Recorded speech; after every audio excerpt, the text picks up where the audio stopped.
Hey guys, so before I go put this Be Expanded shim kit on, I kind of wanted to show you the kind of stuff that I'm using my tractor for here.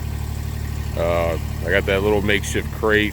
I actually want to get a few more IBC totes, but I know this thing won't be able to pick up a full IBC tote of wood, so I'm trying to figure out how much I could fit into one of those.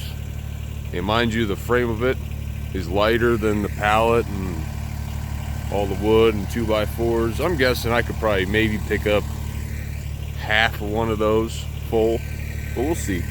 But if I had to guess, this pallet of wood has to be probably around between 550, maybe 650, somewhere in there.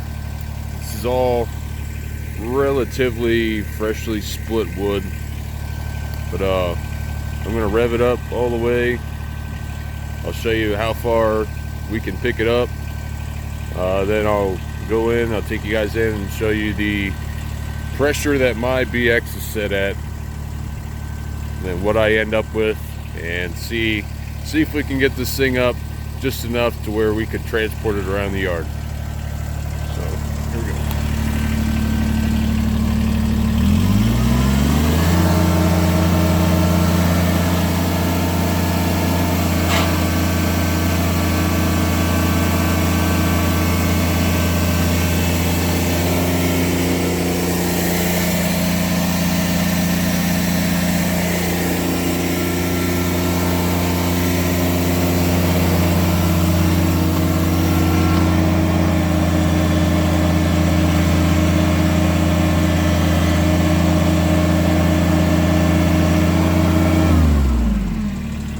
That's as far as we can get it, and that's with me kind of rocking back and giving it a little help.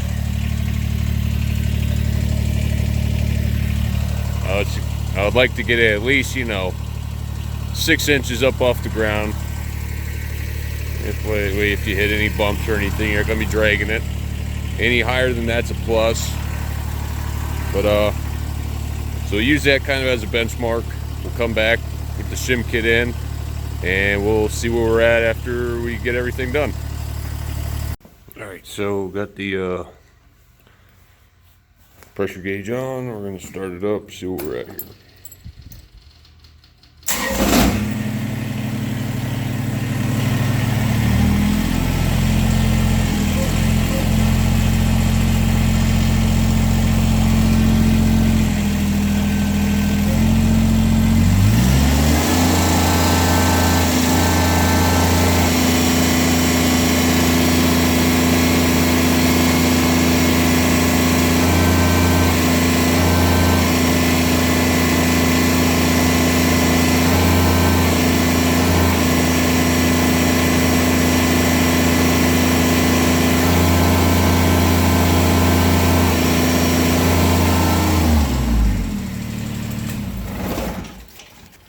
Alright, so it looked like we were at around, that'd be maybe 1700 psi. Yeah, probably right around 1700. Got 114 hours on this machine, so we're going to see if we can't bump it up towards 2000, a little more. And yeah, see what we can do. Alright, so after looking at my pressure again, I was right around 1750, which is within the range. It's not too low. I can still go a little higher. Pretty much if I add up all these, it's an extra 240 psi. I still wouldn't even reach a 2000 psi. I'll be just shy of it, but I'm just going to go ahead and install all these shims, see where we're at. Well, maybe not all of them. I want to keep it right around 2000, so probably do let's see, the number 3 and the number 2. I'll put me at 200. I'll do number 1 or 10,000 shim. So yeah. Alright, so I ended up putting it back in. To do this, if you have the backhoe, I just undid the two top clamshell clamps, and I just had a ratchet with 6 inches or so of extension on it with a swivel on the end. I was able to get down in there, but I ended up putting a total of 280 thousandths shims in there, adding 280 psi. Let's not mix that up. So I should be around 2030 psi. So we're gonna see where we're at. Start her up.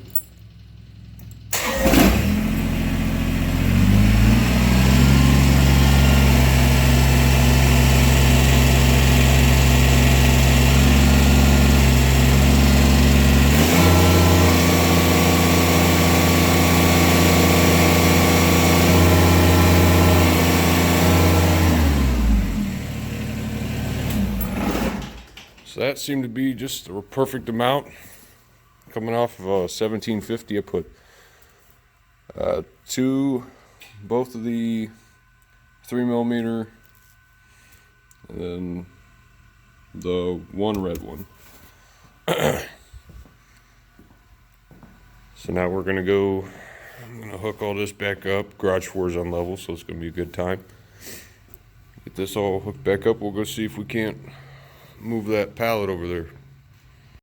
Also, I've seen a few posts, people asking pallet forks and everything, which ones are best.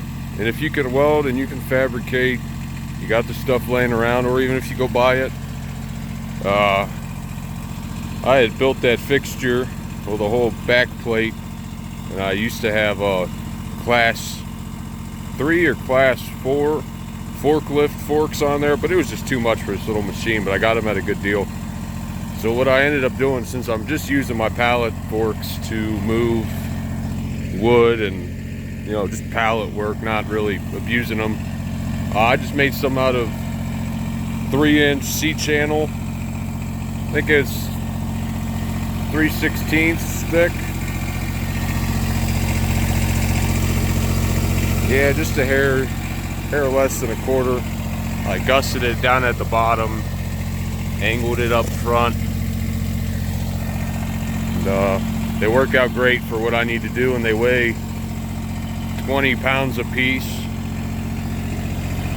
so helps out greatly.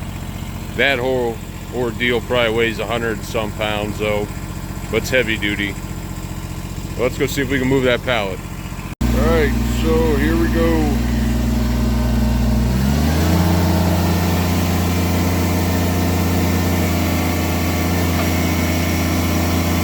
Wow. Look at that. This is 250 psi more. Actually, yeah, 250. That's just 250 psi more lift capacity.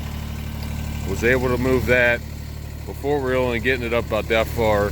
Now we can lift it up much, much higher. I can probably fill this box now relatively even. So that kind of gives you guys an idea on how much these little machines are capable of, and if you got firewood around, how much you're able to move. Like I said, that whole pallet weighs, this is the bottom one, weighs probably about 30 to 50 pounds, somewhere in there. It's a real heavy pallet, plus all the 2x4s and everything. Whereas I want to start using these IBC totes, which weigh practically nothing when they're empty. But I may still cut it off, cut the top off here, cut off that whole top section. Maybe not, I don't know. But that is a noticeable difference in power. And it's just enough for what I got to do. I just needed that little extra increase, a little bit more usable power. So yeah, I understand that you're taking a risk, possibly messing something up, but as long as you're smart about it and what you're doing, I don't think you'll have too many problems. Regular service, you know, it's a tractor. You're gonna beat on it, but you got to stay mindful of what you're doing with it and be safe. And yeah, well, hope this video kind of helps some guys out. I know Biff's Equipment, he made a great video, which I actually referred to before I came out and did this.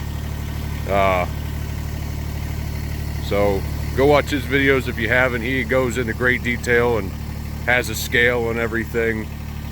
I just kind of want to give everybody my real world application for doing this and why I'm doing it, and what can be accomplished with, you know, a couple shims. And so hope this helped everybody. Have a good one.